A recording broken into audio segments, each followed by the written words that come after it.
Hello, everyone, and welcome to yet another installment of our Tuesday Tim Talks here at Environmental Leader and Energy Manager today. Today, we are on the Energy Manager side, and we have a terrific subject matter expert for our quick 10 to 15-minute visit, and that is Nick Diligenti with Current by GE. Did I get your name right, Nick?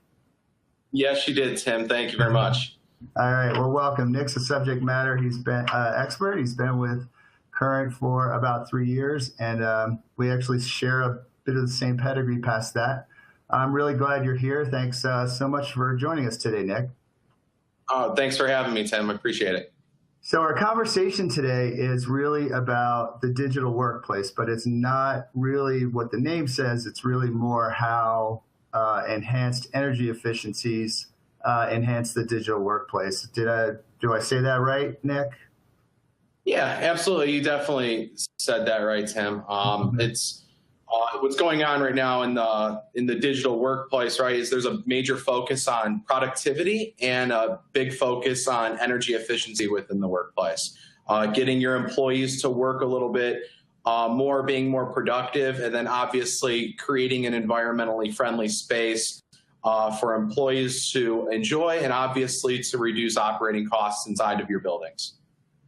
Excellent. Now, give me 30 seconds. Give me a quick overview of what you mean. So basically what we're talking about here is installing, say, a sensor-based type of system that can measure data both from an environmental side of the business and a people side of the business. Environmental side, it could be understanding and learning when people are inside certain areas of your building so lights can be on and off, or making sure that HVAC systems are running operationally correct or running at a perfect temperature that's more comfort for the employee. And then from a productivity standpoint, we're looking at the idea of making it easier, say, for employees to book a conference room, or maybe if you're a mobile sales rep and you're going to different offices, it's understanding where you can pop a squat for that day, right? Or they call it hoteling or hot desking in the industry. Right. I like it. Give me, and we have a bunch of questions here, so just give me a quick example or a use case that could help employees be more productive, or did you just answer that? Because if you did, we'll move on. I kind of answered it, but you know what I can do? I can actually go into the value proposition of it, right? So let's just take the idea of booking a conference space, right? So if somebody is looking at the idea of how long it takes for employees currently on their annotated systems of it takes 6-7 minutes to go into an Outlook or anything like that and book a conference room, even locate it, right? With data and with applications and that you can actually take that from a 6-minute time frame down to a 1. So if somebody's searching one time a day for a conference room or somewhere that's open, that's 5 minutes a day. Take that and compound it across all of your employees on your campus or in your office space, and then you can actually turn that into hourly savings or a production gain.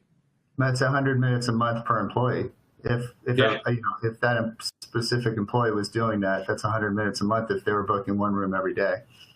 Yeah, exactly. And if you think about an employee that says makes $100,000 a year, that's $48.08 an hour. So just per employee, you can be saving or adding in production roughly about, we'll say, $75 per employee per month. Could you tell me where I can get one of those jobs? I know, right? So what is the, so what is this? You keep talking about sensors. Yes. The sensors equal sensors are a driving force to get something off the ground. Obviously, everyone's using sensors. Sensors are integrated into smart buildings. They're integrated into efficient buildings. They're integrated into IoT, and probably on the information reception side, it probably is the number one place where the information comes in is some kind of sensor, be it a light, be it a motion sensor, whatever. But does that convert into the energy ROI? I mean, is that the reason that a company would want to go this way? There's really two driving factors, right? When you're thinking about how to install, say, an intelligent environment, or what you're going to be thinking about, right? So obviously the best way to ROI will be from the energy side. A sensor, again, can pretty much make your buildings run more efficiently from the data Yeah. that they're going to collect, right? And you Right. can Yes. definitely add that to, say, the lighting savings you're already going to get from, say, an LED installation, right? You're going to get, say, 50 to 70% just lighting savings and energy savings. But with daylight harvesting and occupancy sensing and all the stuff that you're going to get from a sensor network, you could actually add like another 15 to 20% on top of those savings with a sensor network. That's really interesting. One thing that I think I saw maybe in some of your materials or some notes or something was the effect on collaboration. Sometimes collaboration sounds like a fancy word for a meeting, right? But Right. collaborative work is collaborative work, and it can be it can be productive, it can be non-productive, and it really can depend from anything from the time of the day, to mood, to the amount of coffee in the room, right? So tell me a little bit more about how this technology and what you're referring to as the digital workplace has an effect on collaboration and the results. Sure. So we can take it from a simplest factor of, let's just talk LED, right? I mean, the idea of circadian rhythm, right? So we would be able to actually create the environment of waking up and going to sleep, right? The idea of having the right light at the right time of the day could help with collaboration or creativity. And then obviously with a sensor-based network and with all the stuff of creating that digital workplace, employees tend to be more creative, and employees tend to find more ways to work together, which actually you get the best work out of anybody in any office environment when employees work together, by making it easier to, say, find conference rooms or find areas to work. So all of that really plays into it when you think about what we've done with the typical energy savings of LED. And now that is basically carrying along with the idea of creativity and collaboration in the new digital workplace. That's really cool because, back in, 25 years ago, really when desktop computers arrived on a worker's desk, that was the absolute make all break off for employee productivity, right? And now all of a sudden it's your surroundings that are enhancing productivity, not the digital piece of hardware in front of you. Right. It's really getting in front of people, right? I mean, like, we all, to this day, like, we have Skype, we have the mobile workforce, we have our cell phones to connect that way. But when you are creating environments that spurs creativity and spurs people to work together and to dump into huddle rooms and do that, you tend to get the best work out of people. And employees are typically 12% happier in areas like that, right? So when you think about employee retention and that, and you think about that, yeah, absolutely. So it definitely helps.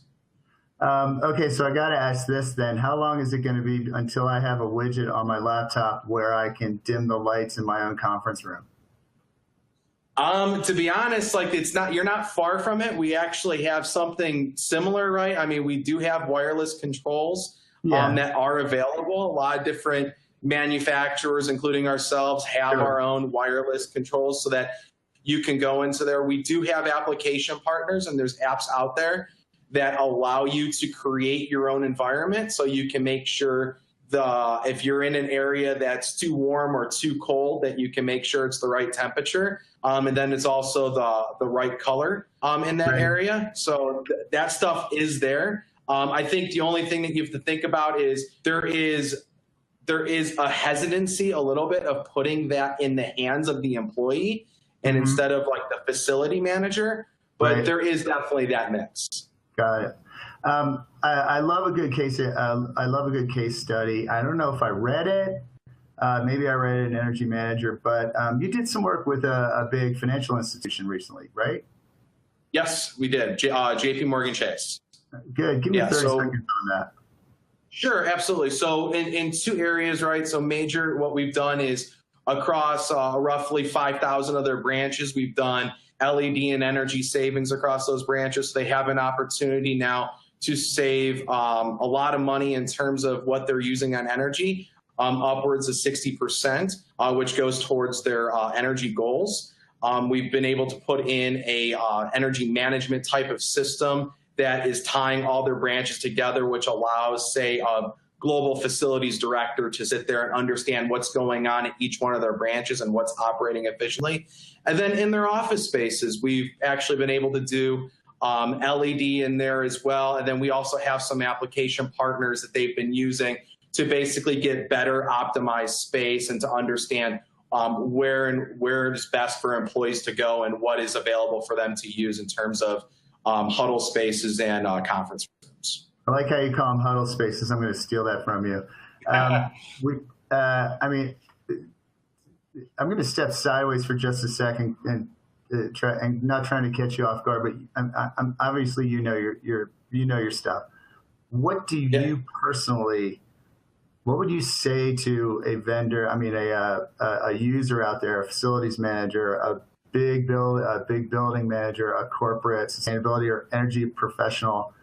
Right now, in this environment, in this day and age, with this economy, with the ROI potential of your, again, I'm using it as your digital workplace, what's the first thing that you'd say to them?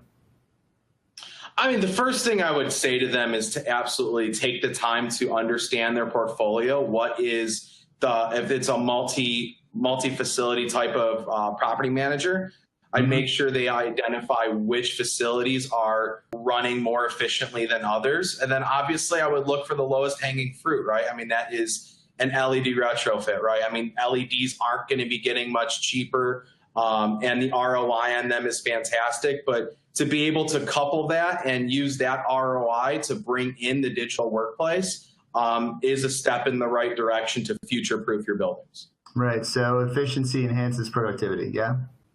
Efficiency enhances productivity. Yes. I think in a few years, we're going to see productivity is almost going to bring efficiency, right? Like we can see that flip in a few years, right? Because of new applications coming into the marketplace and that. So there's a greater and easier collaboration opportunity. We kind of went through that, right? And it also, the collaboration effect is enhanced by the sensor dynamic. I got that right, of course, I hope. Interestingly, how does this play into employee retention, job satisfaction, that kind of, I mean, how does the building with the sensor and lighting and your digital workplace and your huddle rooms, I mean, this beautiful office of the very, very near, if not present, future, how does that, tell me a little bit about that. The job satisfaction thing is really interesting to me. It is, and it's something that we've been researching and we've been seeing a lot more of. I mean, in the age of, we'll say, the millennials, the new types of workers, the new talent that's coming out of the great schools in the country. I mean, really, it's an attraction thing, right? Is the opportunity to have this environment for them to work and to get the best work out of them. So by creating those environments, if you're looking at company A has all this stuff, company B doesn't, right? That is now becoming a determining factor of where somebody wants to work. And then at the same time, you have to look at it from the standpoint of, if you are somebody, say, working in Silicon Valley and you're working for a tech company, and a similar tech company or competitor may be looking at you and they offer you more of this opportunity to work in an environment that you desire, right? Which could be an energy efficient environment, a collaborative environment, however your priority list is. The chances of you moving from one job to the next based on the environment you get to work in is starting to play a much bigger role in people's jobs. Right, and it is, especially in places like that, it is kind of putting your money where your mouth is, right? For sure. And, in the big cities in Silicon Valley, probably more than anywhere else. And I can see that. I can see that having effect. I can especially see that having effect with millennials and a younger workforce. Yes. Yeah. Are you seeing that as well? Yeah, for sure. We're definitely seeing that, Tim. I mean, especially you think about, like you said, with Silicon Valley, and then we think of the East Coast over in the Boston, New York area, where there's a lot of companies, a lot of office space, different floors and different buildings, multi-tenant buildings, right? I mean, even when you think about how do landlords try to keep 15 tenants in a 15-story building, right? Having that environment and being able to attract them to even stay in your buildings, right? It's not even going from the employee level to now the tenant level as well. We see this playing into the Chicagos, the New Yorks, the Seattles, a lot of those types of places. Okay, so you were talking to a big business VP of facilities and facilities management, energy efficiency, sustainability, et cetera, et cetera. Maybe you have 30 seconds on an elevator with him, not to sell your company, but to sell them on the concept of upgrading to a super employee efficient sensor building. What would you say? I would say Mr. Facility Manager, Mr. Director of Global Real Estate. And that's his real last name. Exactly, right. I would introduce myself and I would tell him, it's time to future-proof your buildings. It's time to think about how you're going to keep tenants there. It's time to think about how you're going to attract employees to your company. You have an opportunity now with the way the market is, with the way the economy is booming, with the way that rates are going, that you have an opportunity today to pay for future-proofing your building with an energy-efficient upgrade with sensors and LEDs. And then the opportunity to grow, to have your facilities and your employees grow as the digital environment continues to grow. That was a heck of an elevator ride, man. That was at least 12 floors. I know, right? I know, right? Well, We're going upstairs. I guess the end of that elevator ride would be a business card, right? So that's where we will go now. If anyone wanted to learn more about future-proofing your building and boosting collaborative efforts, energy efficiency, employee satisfaction, and most importantly, getting the most out of your millennial, where would they go? They can go to currentbyge.com to learn more about our application partners, our products, and our solutions.